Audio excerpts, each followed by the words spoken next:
నిరుద్యోగులకు ఉపాధి అవకాశాలు కల్పించడం కోసం ఏర్పాటు చేస్తున్న మెగా జాబ్ మేళాను విజయవంతం చేయాలని నెల్లూరు జిల్లా సంగం మండల టీడీపీ యువనేత కాకు మధుసూదన్ యాదవ్ పిలుపునిచ్చారు. మంత్రి ఆనం రామనారాయణ రెడ్డి ఆధ్వర్యంలో ఆత్మకూరులోని ఆంధ్ర ఇంజనీరింగ్ కాలేజ్లో ఆగస్టు 1-2 తేదీల్లో జాబ్ మేళా జరగనున్నట్లు తెలిపారు. 60కి పైగా కంపెనీలు యువతకు ఉద్యోగ అవకాశాలు కల్పించడానికి రానున్నాయని మధుసూదన్ యాదవ్ తెలిపారు. యువత భవిష్యత్తుకు మంత్రి ఆనం ఈ జాబ్ మేళా ద్వారా మంచి మార్గాన్ని చూపుతున్నారని పేర్కొన్నారు. ఈ నేపథ్యంలో సంగం మండలంలోని అన్ని గ్రామాల నిరుద్యోగ యువత ఈ జాబ్ మేళాను సద్వినియోగం చేసుకోవాలని కోరారు. కూటమి ప్రభుత్వం ఏర్పడిన తర్వాత ఆంధ్రప్రదేశ్ రాష్ట్ర దేవాదాయ ధర్మాదాయ శాఖ మంత్రులు శ్రీ ఆనం రామనారాయణ రెడ్డి గారు ప్రాతినిధ్యం వహిస్తున్న ఆత్మకూరు నియోజకవర్గం ఒక మెట్ట ప్రాంతం. ఈ ప్రాంతంలో నిరుద్యోగం ఎక్కువగా ఉంది, పంటలు పండడం తక్కువ.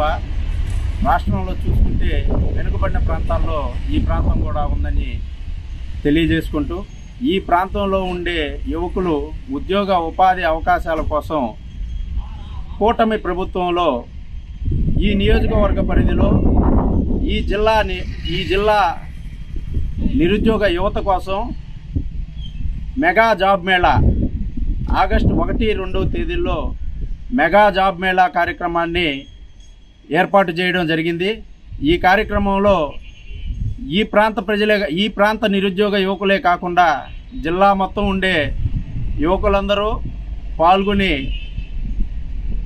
వాళ్ళు ఉద్యోగ అవకాశాలు పొందాలని చెప్పి తెలియజేసుకుంటూ, రేపు పెట్టే 1-2 తేదీల్లో జరిపే మెగా జాబ్ మేళాని ఆనం రామనారాయణ రెడ్డి గారు ప్రత్యేక చొరవతో ప్రతిష్టాత్మకంగా తీసుకొని సతీష్ రెడ్డి గారి సహకారంతో ఈ కార్యక్రమం ఏర్పాటు చేయడం జరుగుతుంది. ఈ కార్యక్రమంలో సుమారు 4000 పైగా ఉద్యోగ ఉపాధి అవకాశాలను కల్పించే దానికోసం ఏర్పాటు చేశారు.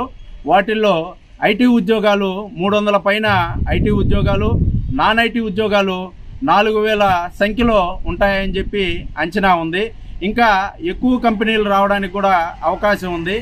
వాటిల్లో మెయిన్ 50 పైగా పాన్ ఇండియా ఎంఎన్సీ కంపెనీలు రావడం, ఈ ప్రాంత యువకులు ఉన్నతమైన ఉద్యోగాల్లో పొందేదానికోసం అవకాశం కల్పిస్తున్నటువంటి ఆనం రామనారాయణ రెడ్డి గారికి ఈ ప్రాంత యువతాంగం తరఫున ప్రత్యేకమైన ధన్యవాదాలు తెలియజేసుకుంటూ, ఈ కార్యక్రమంలో ప్రతి ఒక్క యువకుడు పాల్గొని వాళ్ళు ఉద్యోగ ఉపాధి అవకాశాలు పొందాలని చెప్పి తెలియజేసుకుంటూ సెలవు తీసుకుంటున్నాం.